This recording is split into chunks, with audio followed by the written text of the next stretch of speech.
السلام علیکم ورحمۃ اللہ وبرکاتہ۔ اس سے قبل قرآن کریم کے نزول کے مقصد کے سلسلے میں بیان کیا گیا کہ قرآن کریم نے اپنی پہلی ہی آیت کریمہ میں اپنے اوتھنٹک ہونے کا دعویٰ کیا، اور پھر اس کے بعد اس کے نزول کے مقصد کو ذکر کیا گیا کہ اس کے نزول کا اصل مقصد ہے ہدایت۔ اسی ہدایت پر گفتگو کرتے ہوئے ہم آگے بات بڑھانے کی کوشش کرتے ہیں کہ ہدایت کسے کہا جاتا ہے۔ ہدایت اصل میں ہدایت کی مختلف قسمیں علماء نے ذکر کی ہے، ہمارے مفسرین نے بھی اس کی مختلف قسمیں ذکر کی ہے کہ ایک تو ہدایت یہ ہوتی ہے کہ انسان کو روزی کی ہدایت کے راستے بتائے جاوے، دوسرے انسان کو دنیاوی ضرورتوں کی پورے کرنے کا راستہ دکھایا جاوے، تیسرا انسان کو حق تک پہنچنے کا راستہ بتایا جاوے۔ قرآن کریم نے یہاں پر اپنے نزول کا جو مقصد بیان کیا ہے وہ ہے حق کا راستہ دکھلانا، حق پر انسان کا آنا۔ لہذا قرآن کریم کے نزول کا اصل مقصد یہ حق کی معرفت ہے، اور حق کی معرفت کا مطلب کیا ہے؟ اللہ تک رسائی حاصل کرنا۔ اسی لیے کہتے ہیں کہ پورے قرآن کریم کے نزول کا بنیادی مقصد یہ ہے کہ انسان کو حق سے آگاہ کیا جاوے۔ آج ہم نے قرآن کریم کو دوسرے بہت سارے مقاصد میں استعمال کرنا شروع کیا، لیکن سب سے زیادہ ضرورت اس بات کی ہے کہ قرآن کریم کو حق کے لیے کس طرح سے سمجھا جاوے۔ قرآن کریم نے اپنے سلسلے میں جو صفات کا مطالبہ کیا کہ کون وہ لوگ ہیں جو حق کی معرفت حاصل کرتے ہیں، تو ان کے اوصاف کو بیان کرتے ہوئے قرآن کریم نے ایک وصف بیان کیا۔ کیا بیان کیا؟ الذین یؤمنون بالغیب، جو غیب پر ایمان رکھتے ہیں۔ اس کے بعد دوسرا وصف بیان کیا، ویقیمون الصلاۃ، اور جو نماز کو قائم کرتے ہیں۔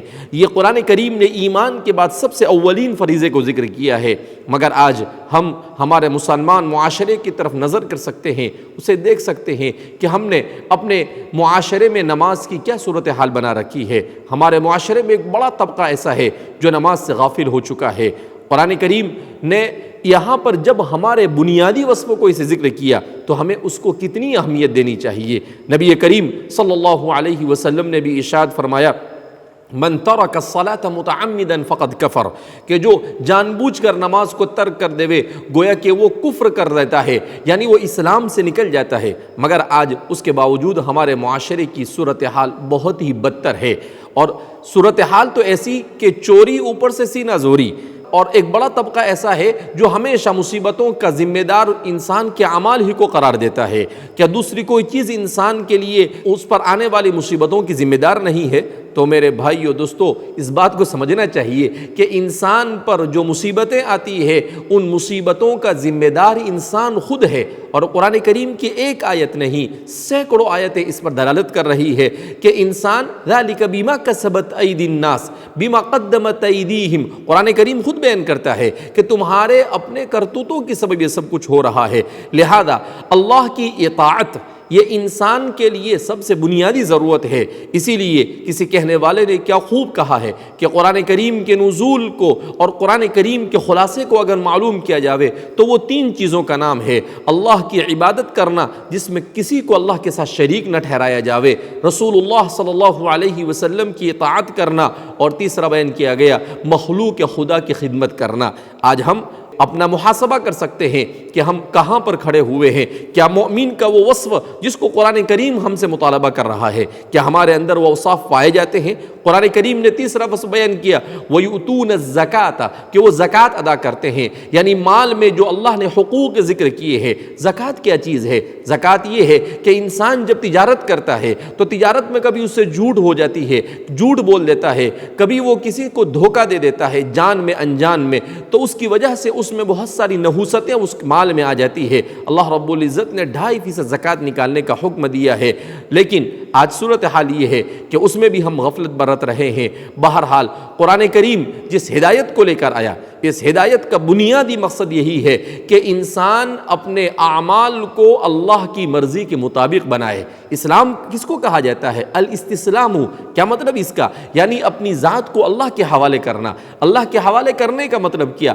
کہ کسی بھی کام کو کرنے سے پہلے اللہ کی مرضی کو تلاش کرنا کہ اللہ کی مرضی اس میں کیا ہے، اور کسی بھی کام سے رکتے وقت اب یہ سوچنا کہ اللہ رب العزت اس سلسلے میں کیا فرماتے ہیں۔ یہی تو ہے، اور اسی لیے تو اس دنیا میں انسان کو بھیجا گیا۔ اسی لیے حدیث پاک میں نبی کریم صلی اللہ علیہ وسلم نے ارشاد فرمایا الدنیا خلقت لکم وانتم خلقتم للآخرہ، کہ اے لوگو یہ دنیا تو تمہارے لیے بنائی گئی مگر تم دنیا کے لیے نہیں بنائے گئے، تمہیں اللہ رب العزت اللہ فرماتے ہیں وانتم خلقتم للآخرہ، تم آخرت کے لیے بنائے گئے۔ آج ہم پر دنیا ایسی مستولی ہو چکی ہے، ایسی سوار ہو چکی ہے کہ ہم اگر کوئی آخرت کی بات بھی کرتا ہے تو ہمیں برا لگتا ہے، اور ہم یہ کہتے ہیں کہ کیا صرف آخرت کے لیے یہاں پر آئے ہیں اور دنیا میں کچھ نہیں کریں گے، اور فوراً کہنا شروع کر دیتے ہیں ربنا آتنا فی الدنیا حسنۃ وفی الآخرۃ حسنہ۔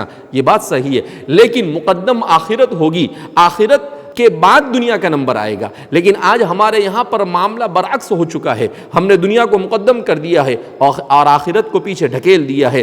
سیدنا حضرت ابوبکر صدیق رضی اللہ تعالی عنہ فرماتے تھے کہ اسلام کا انقلابی عقیدہ عقیدہ آخرت ہے۔ کیا مطلب؟ حضرات صحابہ کی زندگی میں انقلاب کیسے برپا ہوا؟ حضرات صحابہ کی زندگی میں انقلاب برپا ہوا ان کے اندر آخرت کے عقیدے کے راسخ ہونے سے۔ اسی لیے ہم دیکھیں گے کہ ابتدائی جو صورتیں مکہ مکرمہ میں نازل ہوئی، ان صورتوں میں زیادہ تر قیامت کا ذکر کیا گیا، ان صورتوں میں موت اور موت کی بات کی زندگی کو موضوع بحث بنایا گیا۔ کیوں؟ تاکہ ان کے عقیدے آخرت کو مضبوط کیا جاوے۔ اور آپ کو ایک عجیب اور حیرت انگیز بات میں یہ بتلا سکتا ہوں کہ آج سے تقریباً 40 سال پہلے جب امریکہ میں بکثرت ایکسیڈنٹ ہونے لگے، اس کا ریزن اور اس کی وجہ اور اس کا سبب انہوں نے تلاش کیا تو پتہ چلا کہ شراب نوشی ہے۔ تو انہوں نے ڈرائیونگ کے دوران شراب نوشی پر پابندی عائد کی، بلکہ 1 سال کے لیے شراب کے اوپر کافی سختی کی۔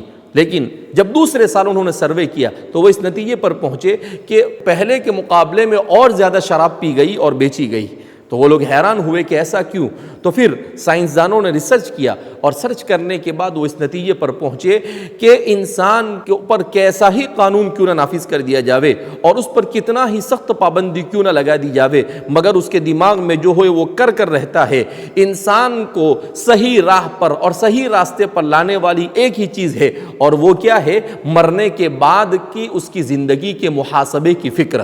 کہا یہی ایک چیز ہے جو انسان کو تنہائی میں بھی گناہوں سے روک سکتی ہے اور لوگوں کے درمیان بھی برائیوں سے روک سکتی ہے۔ آپ اندازہ لگا سکتے ہیں جو ہمارے دماغوں پر سائنس کا ہوا سوار ہے، وہ سائنس بھی اس بات کو تسلیم کرنے کے لیے تیار ہے کہ دنیا کا کوئی قانون انسان کو برائی سے نہیں بچا سکتا ہے، سوائے اس کے کہ انسان خود اپنے بارے میں یہ فکر کرے کہ مرنے کے بعد مجھے اپنی زندگی کے ایک ایک چیز کا حساب دینا ہے۔